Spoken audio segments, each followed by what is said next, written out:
second command, you will not make for yourself an idol or any likeness of what is in the skies above or on the land beneath or in the waters underneath the land.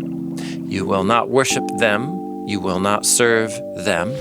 The first idol that is made in the story of the Bible that we know the shape of it is of a little cow, of a calf.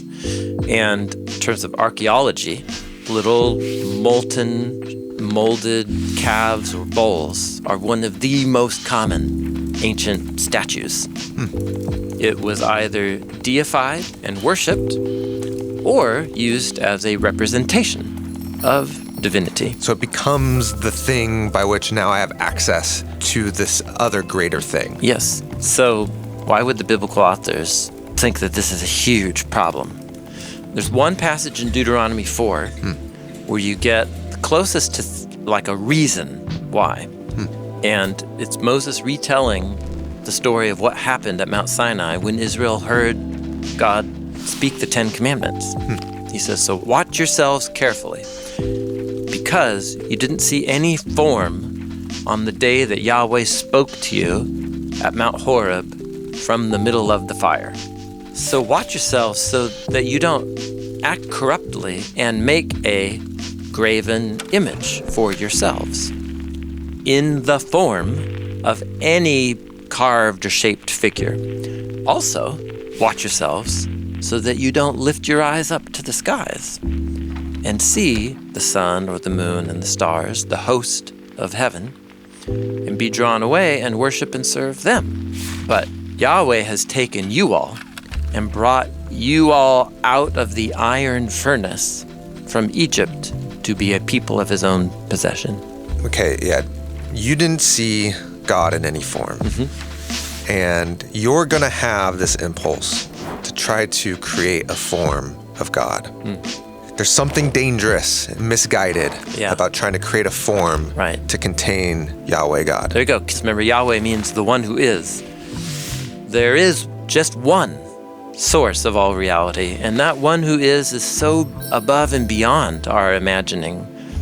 And when we reduce that one, God, to something within creation, it diminishes who God is, and it begins to deform our imaginations. Okay. But all of a sudden, he starts talking about the stars in the sky. Right. We're meditating on an important idea from the 7-day creation narrative, that on days 4 and 6, God makes 2 categories of rulers. Okay. The first rulers are the rulers of the sky.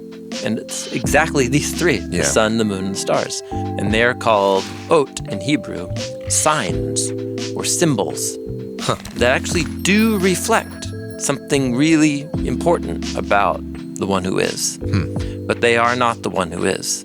You also have the rulers below. But notice what Moses says here.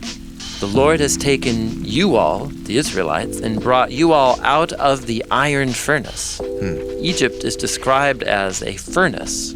And this, I think, is a very subtle reference to the fact that Israel is to imagine themselves as the molten image of God, the actual molten image of God. Guys, you're the image. You are the image. That's right.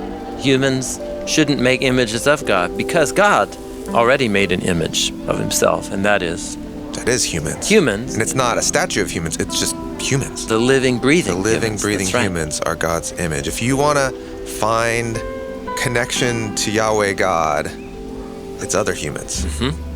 Yeah. That's pretty profound. It's very profound. Yeah.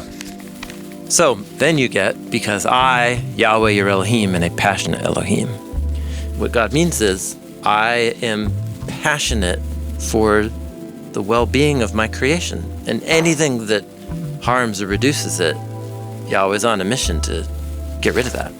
Visiting the iniquity of the fathers on the children to the 3s and the 4s for those who hate me, but showing loyal love to thousands for those who love me and keep my commands. What it means in essence is that God will allow people to make their bed and sleep in it over the course of many generations.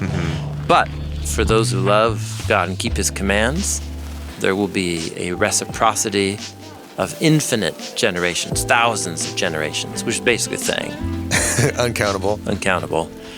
Like loyal love from God that's reciprocated by love from humans and honoring God's commands. Now we're talking about what creation is all about. So put it all together. Okay. Every human, male or female, rich or poor, slave or free, every human is an image of God, the unique vehicle of the way. Divine goodness is present in our world. So don't make an image, be a faithful image of God.